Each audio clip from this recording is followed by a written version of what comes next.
BBC Radio 2 put on a disco night. Maybe just in the office downstairs. Anyway, sounds that smart speaker, 88 to 91 in the FM. Let's get all the latest from Tina Dahealy. BBC News at 9 o'clock. This is Tina Dahealy. Hundreds of thousands of workers are taking part in what's thought to be the biggest day of strike action in more than a decade. Teachers, train drivers, university staff, civil servants and some bus drivers are among those who are walking out as part of efforts to secure better pay deals. People have been warned to be prepared for significant disruption. The Education Secretary Gillian Keegan says the government can't be held to ransom over public sector pay. We cannot give inflation-busting pay rises. We have to get rid of the problem in the first place, which is inflation. Otherwise, we'll just fuel inflation and that will make everyone poorer for longer. So that's been the clear message. But everything else, talking about future pay, about workload, about unnecessary bureaucracy, all of those other things we have on the table, and we have been talking about those. Inspectors from the Care Quality Commission have strongly criticised the North East Ambulance Service after finding that crews frequently responded to emergencies without access to life-saving drugs. The CQC has now rated the Trust's urgent care as inadequate.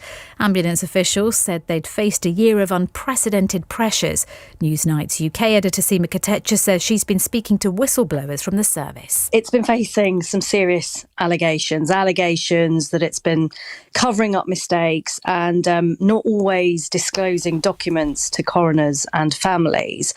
It's important to say the Trust says there has never been a deliberate attempt to cover up issues of patient care safety. A man has died after being attacked in Bristol city centre.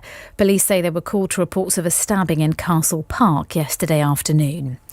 The FDA union, which represents senior civil servants, has called for the Justice Secretary Dominic Raab to be suspended from government while an inquiry into his behaviour continues. The BBC has learned that at least 3 senior civil servants who worked with him have given evidence to investigators. Mr Raab has denied allegations of bullying.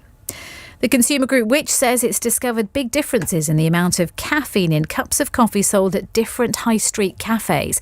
Costa was found to serve the strongest coffee, typically having double the caffeine levels of rivals such as Greggs and Pressemonge.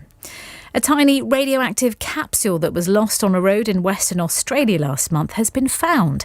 Experts had warned that anyone handling the missing device was at risk of burns or radiation sickness. Phil Mercer reports from Sydney. A very hazardous needle has been found in a big haystack in Western Australia.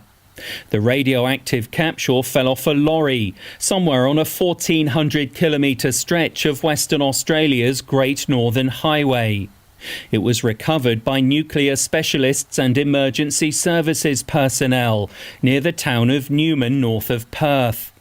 Government officials say its discovery is an extraordinary result. The weather. Cloudy with spells of rain across northern England, southern Scotland, Northern Ireland and the far north. Dry further south with some bright spells. That's the BBC News at 9 minutes. Hey, thank you, Tina. Tina, is there a school that newsreaders go to? I don't think we all go to the same one, no. Because the guy who just did the story about the Australian... Oh, yes, Phil Mercer. And he was talking like this, and it's a stereotypical newsreader voice, which I find really interesting. I don't sound like that, though, do I? No, you don't. No, you don't, Tina. No, you do not. Thank you. But I thought that was an answer. awesome stereotypical newsreader doing the news from Phil there. And there's the sport one as well. I find there's a sport voice for sport commentators. Well, Mike's a little bit up, isn't he? Yes. Hi, it's welcome. Yes, it's the sport because it's really active and everyone's really busy and sweating and getting out of breath. So I've got to read the news like that, exactly the same, sweating and getting out of breath. Yes. Whereas when you're reading the news, you've got to be quite sensible because you're talking about big stories that are strikes and all that kind of stuff. You have to be sensible and have a certain tone about you. Yes. Very nice. We do. Yeah, very good. Tina, it's been an absolute pleasure this week sharing the microphone again with you. Thank you. Yeah, it brings back some lovely memories. It really, really does. Oh, thanks, Vern. Yeah, it's nice. Thanks, Tina. Vernon Kay, the Radio 2 Breakfast Show. And now I'm going to do a stereotypical DJ voice as we pick your own playlist, ladies and gentlemen. Here we go. Right then, it's time for another Pick Your Own Playlist. A chance for one of you to take over the playlist for 3 of your favourite tunes. Today, Emily Barker is in charge from Cranwell in Lincolnshire. She was inspired by her son Mikey, who has just started walking. But he started dancing along to Pick Your Own Playlist last week, so decided to pick 3 of their favourites. I love this. These tunes will keep them going up until nap time.